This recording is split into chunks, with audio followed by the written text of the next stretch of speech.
tough, wasn't it? Mm-hmm. Tell them who strikes you out. Not you. Mm-hmm. All right, questions for Coach? Well, the rebounding was significantly different, and the result winds up being significantly different. It's nice to kind of get that monkey off your back for the first conference win, and we didn't practice hard yesterday because we played hard on Thursday, and we just needed a rest. But we watched all the rebounds on film, and we did our scouting report, and then we walked through mostly what we're going to try, how we're going to try to defend, and making sure we knew our personnel, and did a little bit of shooting, and then really just focused on trying to make sure we kept emphasizing the rebounding. And when you get ready to play a team that rebounds as outstandingly as UTEP, and you come off a game where you give an opponent more offensive rebounds than you get total rebounds, you don't feel real great about that. But I think the girls responded. We just kept talking about it. There's no magic. It's about guts, grit, pride, relentlessness, just doing that. And so for the most part, I thought we did a better job in the first half, the first two quarters. We had a little spell in that third quarter where we gave up 6 quickly, and we had to get back at just being physical and trying to make sure we went for more rebounds. And so, it was, we don't get style points. We just take it and learn from it and try to move on. I thought we handled, the run in the third quarter when they tied it up at 51 better, honestly, than we handled the lead in the last 2 minutes, and just execution. So we just got to keep learning and growing and trying to get ready for the next game and then March. You talk about the effort when you go for rebounds. I feel like that's on display when you look at your top rebounder being Tori James, one of the smaller guards out there. Just talk about how they kind of bought into that from last game and kind of built up that. Yeah, I've always said you got two types of players that are rebounders. You got box out players and you got go get it players. And so Tori's one of those go get it. And sometimes the go get it players shine a little bit more, get a little bit more attention because they actually get the rebound. But the most important ones are the ones that keep somebody else. And that doesn't show. There's no stat for that. We watched it on film. We pointed out if you let somebody go free, then Tori doesn't have a chance. And so it's the players that are willing to do something for their team rather than for their stats.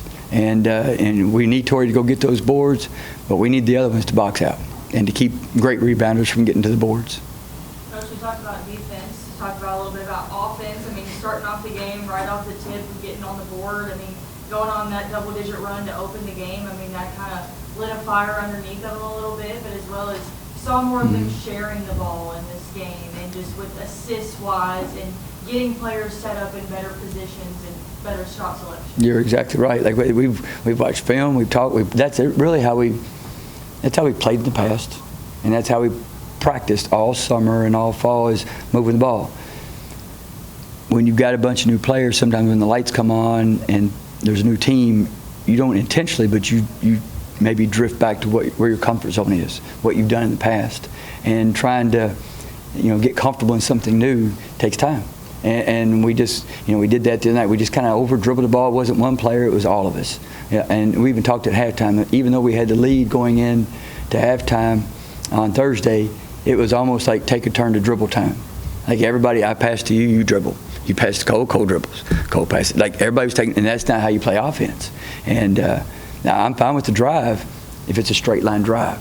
But if you're dribble searching back and forth, it's going to go from bad to worse. And so I felt like tonight, when we moved the ball, we got good stuff. We got good shots, and usually you get an easier shot. We didn't always make those, but just the ball movement was key. And even when they shifted into their zone, when UTEP went into their zone, that's even more important, is to be able to move that ball. And Maya got in a little bit of trouble, and she'll probably be in trouble on Monday when we come back, because we're trying to move the ball, and she's going to drive in the zone, 3 dribbles. What do you think is going to happen? And so she knows that she was wrong, and that's just an example. It's not the only one. But the more we move the ball, the better we'll be as a team. When they did pull even there in the third, in that stretch, Trinity hit a couple of big threes.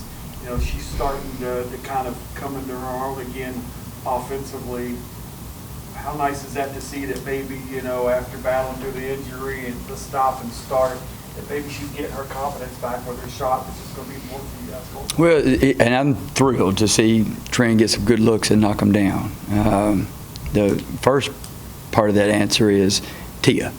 Like, it helps to have Tia Schelling on the floor because she can take some of that ball handling pressure off of Trin and allows her to be able to be on the three-point line and get open. And so it makes it a little bit easier when you got another competent ball handler out there. And Tia's gotten more. She's worked really hard in the offseason. We worked really hard on her ball handling, and now she's getting a little bit more confident in game situations. That helps. Secondly, I'm not real happy about you bringing that up because they think now that we're going to win that game at the three-point line, and that's cost us more games than it's won us. In the past, we've had great three-point shooting teams. We've set records here year after year for three. This is not that team, and we have some really good three-point shooters, but we had 20 points in the paint in the first half.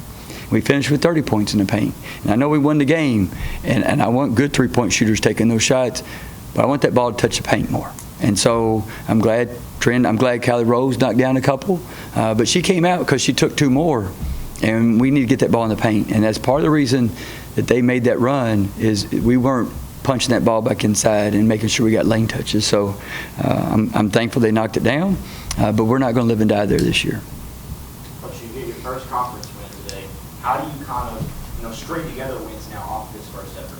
Yeah, we enjoy this one today, and we'll be off tomorrow, and then we'll start getting ready for La Tech and Sam Houston when we get back on Monday. And so right now, it's not, the message hasn't changed. Yes, it helps to go to practice after a win and then coming off a tough loss, but the message hasn't changed. It's about learning and getting better, improving as a team so that we're playing our best when we get to March. And that's been the message to all of them from the time they showed up, because it's unrealistic in the way the landscape is today in athletics to think that you're going to get a player in August and they're going to be sharp as a team in November. And the teams that have played the best in our conference have been the teams that had the greatest number of returners. And I don't think that's an accident. And so I don't think we're in a spot where we can just go identify the pieces that we need to replace those, and they're already performing at that level. That's just not, that's not where we are right now. So we just got to keep focused on learning and improving. I told them in the huddle I was proud of their effort, their grit. I was thankful for the win. I thought they fought through it, but the focus is still learning. And we'll have to learn better about our shot selection in the third quarter, about our defensive rebounding in the third quarter, and about our execution with a 10-point lead down the stretch. And so we'll learn about those things and hopefully carry it to Houston and Louisiana. Selma was another big night offensively, but I thought one of the big things compared to Thursday is they're late a couple of times when she would drive to the basket. She made the pass to the other person That's it. At some big points. Obviously, kind of an adjustment from Thursday. It's got to be good to see it. Absolutely. And I know, I've been doing this a long time. I've had a lot of really, really good players. Some of them started developing earlier. Some of them, it just took time. But I know Salma's one of our better players. But she's got to learn that the only thing you can do is you can't just be a driver to the rim. And you've got to be able, they're not going to keep letting you do that. And tonight she adjusted. She got one charge tonight, and then she adjusted. And we didn't get that adjustment on Thursday night. And so, maybe she's taking a step. And in the last two games, really, since Chattanooga, she's done a better job on defense and rebounding. And that's the other end. You got to play both ends.